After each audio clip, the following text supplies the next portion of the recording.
Hello and welcome everyone. In this video I would like to talk about some topics related to hemodialysis and dialysis machine. So first of all, we talked about the flow pump, okay? How we do calibration for the flow pump. First of all, sometimes when the device gives you a flow alarm, so the first thing that you will think about, which is calibration of the flow pump. Okay, I'm gonna tell that step by step. First of all, there's the maintenance key in the back of the device. Turn it to the up position. Second of all, we're gonna put the bicarbonate. We're gonna connect the bicarbonate pump and the concentration pump. We're gonna turn on the device. Okay. So because we're working on the maintenance mode, okay, because we put the back key in the up position. Therefore, you're gonna see a lot of sentences like calibration, maintenance, diagnostic. Okay, we're gonna choose calibration. If you wanna do calibration for the flow rate of 800, CAL flow 800 milliliter per minute. We're gonna click confirm as well from the keyboard, and actually from the screen. We're gonna wait for a bit because the device is going to fill the diacetyl filter with water. Okay. Then we're gonna choose set flow on. Okay, from the screen as well. We're gonna confirm again. Now there's a value would appear which is DAC. DAC represent when you do a calibration for a valve, which represent the amount of electricity that is going through the valve, through the pump. Okay, and this, according to this amount of electricity, the function of the pump would be different. Would differ depends on the amount of electricity. You can understand it like that. So for example, if we're going to doing flow rate calibration for 800, so flow between two brackets 800 should equals to 800 almost. It's acceptable because when we're doing flow rate calibration, it's acceptable that the flow rate of 800 would be, for example, 802, 805, 799. All right, it's within the range. It's acceptable, but it won't be acceptable if, for example, I'm doing a flow rate for 300 and the value of it, the actual value of it, which is 500. That is so big difference. That is not acceptable. So, and how, of course, we change the amount of the ADAC, actually by the two buttons of positive and negative in the screen. We're just going to increase or decrease, depends on the value. So until when the values are almost the same, okay, we're going to wait. Each time you press positive or negative, we're going to wait for a bit, so the value would be changed until you reach the same or very close value to the value you're doing the calibration for.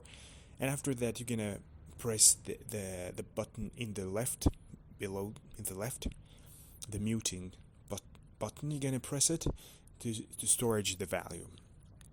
That is how we do a calibration for flow rate 800, and the same thing for 500 and 300.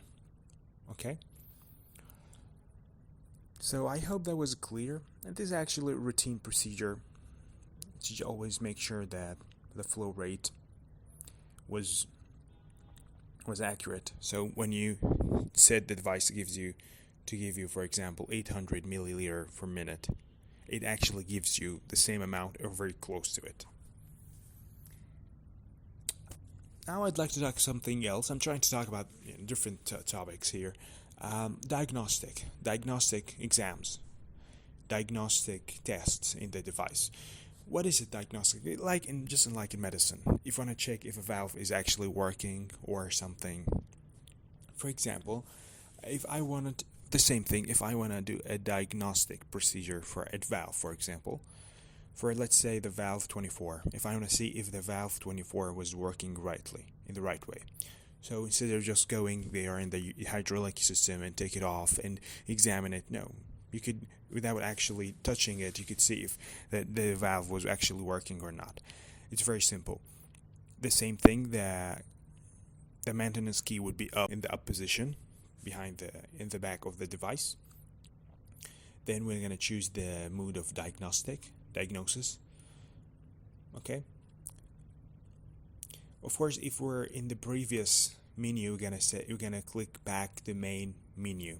If you was working on the calibration menu, doesn't matter. You're gonna choose diagnostic. Then you're gonna choose input-output combination. Okay, input-output combination. Then you're gonna choose the valve that you want to check. For example, I said valve 24, valve FV24. Now, the following idea, if I press, after I choose, of course there's a confirm in each stage. If I choose the valve 2024, if I press the button positive, and it gives me, because 111 4 ones means the valve is on and vice versa. And there is a lamp. When it turns on, when I press positive, it means everything is right and the valve opens perfectly. And vice versa, when I press negative, and it gives me, of course, 0 0 0 0, it means the valve closed perfectly. Okay, so the same thing for each valve. If I want to see if the valve was actually open and closing perfectly, this is how the mechanism. And you're gonna press exit if you want to change this procedure. Now I would like to talk about changing the mixing ratio. Alright, all of that actually really related to each other, related to the maintenance key. So we're going to the maintenance mode by putting the key of maintenance the up position. You're gonna choose set up dilution. Then you're gonna choose the right mixing ratio, also by pressing positive and negative. So you're gonna choose the mixing ratio that matches the ratio that is written in the red bottle. That matches the ratio that is written in the red bottle. Okay. So after that, you're gonna press also the muting key in the left, the last one in the left, and also it gonna gives you data storage. So you change the mixing ratio. Okay. Now I'd like as well to talk about how to clearing the device. I said after each patient has done his session, we have to make a process of clearing the device. Alright, so how are we going to clear the device? First of all, we're going to run the device regularly. So the maintenance key would be in the down position. You're going to first to make sure that you connect the disinfection bottle behind of the device.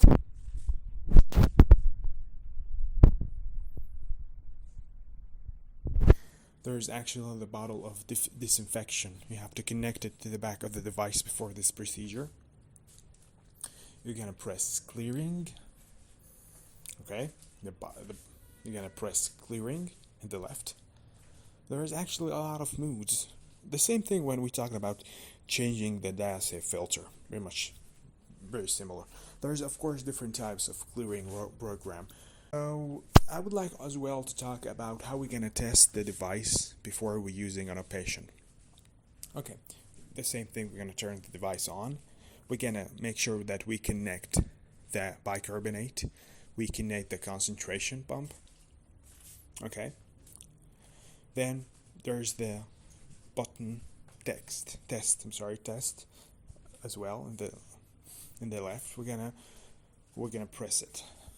Okay. So the device is going to run a self-testing program to see if everything is right. All the programs, all the parts, everything, like correct sign, which is actually things are good. Sometimes gives you X, which means there's something wrong. Sometimes if you press test again, try to solve the problem.